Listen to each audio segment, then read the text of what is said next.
بسم الله الرحمن الرحيم. في بداية هذا الفيديو أشكر الدكتور عمر الجنيد، استشاري طب أطفال وقلب أطفال، وطبيب المستقبل الدكتور عبد الرحمن خميس صاحب فكرة عمل الفيديو هذا.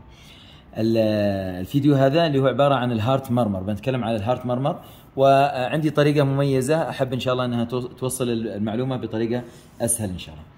فإذا رسمنا بهذا الشكل وبدأنا رسمنا الاسترنم، وإحنا عارفين أن الأنجل أوف لويس أنها تقابل السكند انتركوستال سبيس. فعندنا في السكند انتركوستال سبيس اللي هو في الليفت سايد عندنا البلمنري اريا، وفي الرايت سايد اورتيك اريا. وهذه انا اشوف ناس يغلطوا فيها، هو الاساس على الدايركشن اوف ذا بلاد فلو. الاورتيك فالف والاورتا هو بهذا الاتجاه، وبالتالي هو رايح، صح انه في الليفت فنتريكل ويخرج، لكن اتجاه الدم هو رايح الى وين؟ الى الرايت اريا. والبلمنري فالف هو خارج من الرايت فنتريكل، لكن هو ماشي بهذا الاتجاه، وبالتالي الصوت تبعه وايضا الراديشن تبعه هو تبع لمين؟ تبع للبلاد فلو اللي خارج من الرايت فنتريكل. اريد ان نحفظ حاجه. احنا طبعا هنا معنا المايترال اريا ومعنا الترايكاسبيد اريا. احنا عندنا كل ما هو فوق هذا الخط الاس هي اس، يعني كل سيستوليك مرمر نسمعه during السيستول بين S1 و S2 هو ستينوزيس، يدل على ستينوزيس، ويكون ايجكشن سيستوليك. اذا المرمر هذا يكون ايجكشن، لو سمعناه في السيستول فهو معناه ستينوزيس. ايش معناه ايجكشن؟ معناه بين S1 و S2 بيكون كريشيندو ديكريشيندو، يطلع بهذا الشكل. اذا التو اريا اللي موجودات فوق كل اس هو اس وهو اي، يعني كل السيستوليك مرمر هو ستينوزيس.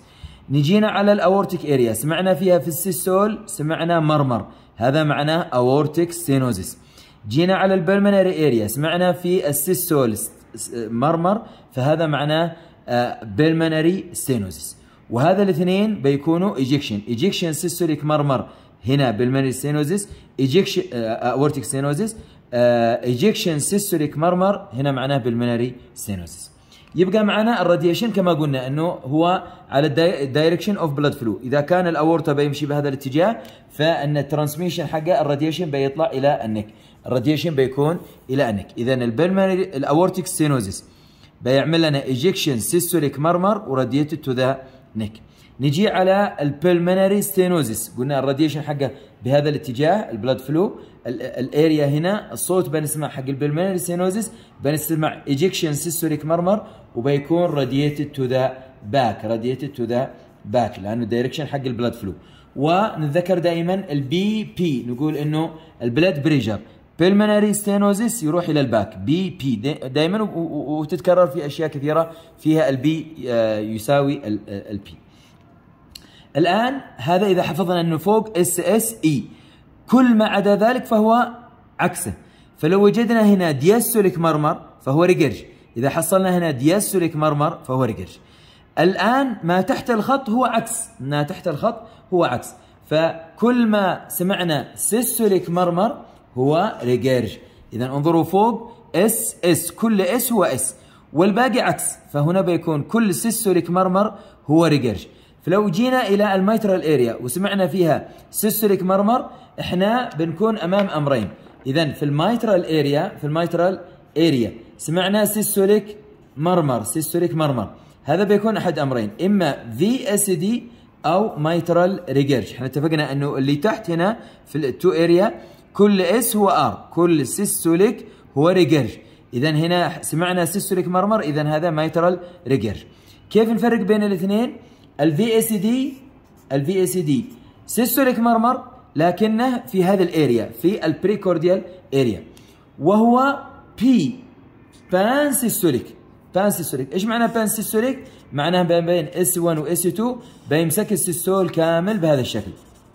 بيكون نفس الصوت من بدايه السيستول الى اخر السيستول نفس الصوت، بخلاف الايجكشن كريشندو ديكريشندو. اما هذا بانسيستوليك او هولو سيستوليك ياخذ المسافه كلها. اذا هنا سمعنا سيستوليك مرمر هو بيكون بانسيستوليك، وهو يدلنا على ريجيرج، ويكون الراديشن حقه مايترال ريجيرج، الراديشن حقه بيكون الى الاكزيلا اذا كان مايترال ريجيرج. واذا ما كانش ما عملش بروباجيشن او راديشن الى الاكزيلا وبقي في البريكورديال اريا، فان هذا الفي اس دي. اذا مايترال سيستوليك او ابيكال سيستوليك مرمر اما في اس دي او مايترال ريجيرج. اذا راديتد تو ذا اكزيلا هذا مايترال ريجيرج، اذا بقي في البريكورديال اريا في اس دي.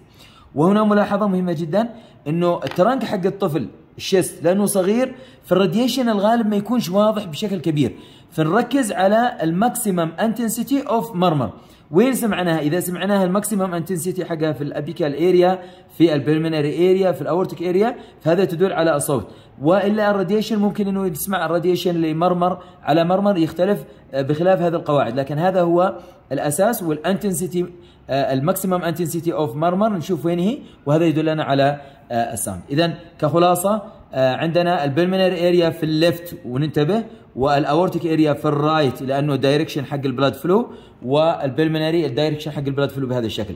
الميترال اريا وترايكسبيد اريا كل ما هو فوق الاس هي اس اي، يعني كل ما هو سيستوليك هو ايجكشن وهو ستينوزيس.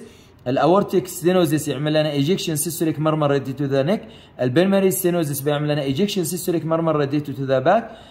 مكان تحت هذا بيكون عكس السيستوليك، بيكون ريجيرج.